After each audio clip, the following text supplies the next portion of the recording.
you so much. Really excited to be here. This is, I guess it's 9:30 on the second or third day of the conference, so, pretty big crowd considering how early it is. This is also the first time I've ever given a talk wearing sunglasses, which is a lot of fun. So today what I want to do is talk a little bit about kind of where we are in retail media. So kind of what the last kind of 10 years have been like, and what we see going forward, and where kind of innovation is really being driven in retail media. So to start off, right, I think everybody's kind of familiar with the origins of retail media. You had people like Triad, you had like what they were doing with Walmart, you have Amazon, you have eBay, really kind of, almost 10 years ago, kind of starting retail media. But then we had a really big catalyst event, which was COVID, right? Once COVID hit, e-commerce kind of advanced, almost 10 years, right, in like 2 months. And so then suddenly everybody was going out there and trying to build a retail media platform, right? So every retailer out there went and launched something with one of the kind of established retail players. And so what we ended up with is kind of a Cambrian explosion of retail media platforms, right? There's hundreds of them today. The challenge, though, is that a lot of those networks are very kind of cookie cutter, out of the box, right? There was Bain did a really interesting survey where they went and they surveyed brands and they gave them a list of 25 different retail media platforms, and they did an NPS score for each of those platforms. Every one of them had a negative NPS score other than Amazon. Some of them had negative NPS scores down to negative 50, right? So these are for a lot of the other retail media platforms out there. So I think what we're seeing is that there's now a lot of retail media. There's also basically a lot of really crappy retail media. And what we see retailers doing is saying, okay, how do we really innovate? How do we really differentiate? How do we build the platform that can get the NPS score that Amazon gets and that can drive the revenue? The other component when we think about retail media is how much are we making as a percentage of GMV, right? So when we look at someone like an Amazon, they are, doing something like $700 billion in gross merchandise value, right? So they're clearing $700 billion through Amazon, and they're capturing close to $50 billion in advertising, right? So that's roughly like an 8% GMV take rate. When you look at the majority of retailers today, their take rate is closer to 1% or less, right? So there's like a dramatic improvement available for every retailer.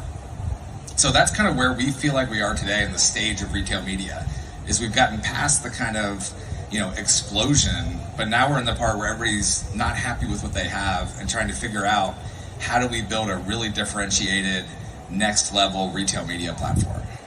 So for the kind of rest of my 7 minutes here, I'm going to talk a little bit about what we see retailers doing, and especially like a lot of them are working with us at Kevel. So I guess I should say real quick, Kevel is a API-based retail media cloud. So what we do is we provide the APIs and services that companies use to build these next generation retail media platforms. So what does it mean to be a next generation retail media platform? What does it mean to innovate? So the first way that we see companies doing this is through their first party data, right? I think retailers have very, very rich first party data. A lot of them have loyalty programs. A lot of them have logged in users. They have rich order histories. Sometimes we had one customer send us like 10 years of order history, right? Like they have a huge amount of first party data. The problem is, how do you use that? What do you do with that? So traditionally, companies might do some very simple things. Like they might build some simple segments. They might have some, brand affinity scores. What we've seen is that really machine learning and AI unlock this data, right? And so when you take machine learning and AI and you run it over all of this data, you can start to really create segments that are less about simple brand affinity or demographics and are more about intent and buyer frequency and intent to buy and brand switching and all of these kind of segments that previously you couldn't have just found through this big pile of data. So I think that really the combination of first party data and machine learning is really unlocking like the next level of performance for a lot of these retail media platforms. I also think the other kind of key part of first party data is online and offline attribution. This is something that a lot of platforms today can't do, but they really need to push towards doing. So just because you're buying that ad on the digital site, the customer might be researching. Then they go in store and they buy it. How do we make sure that we're capturing all that full conversion data? And then lastly, when it comes to kind of first-party data, it's also really important about the kind of agency of who owns that first-party data. What we're seeing with our customers is that they understand the value of that first-party data, and they don't want to just push it out there in the world. They don't want to just upload it to every SSP out there. They want to hold that close, and they want to have that in a platform that they fully own, right? And I think that's another really important part of first-party data.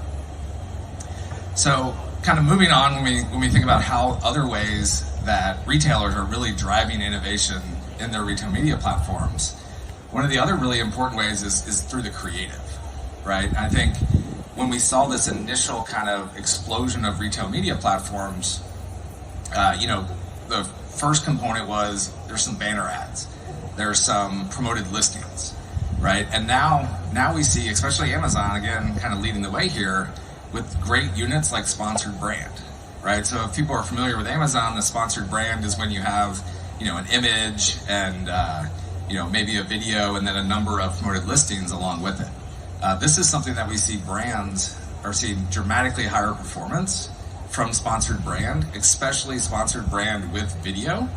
And every other retailer is trying to figure out how do we really launch this, and not just launch it in a static way, but in a very dynamic, optimized way.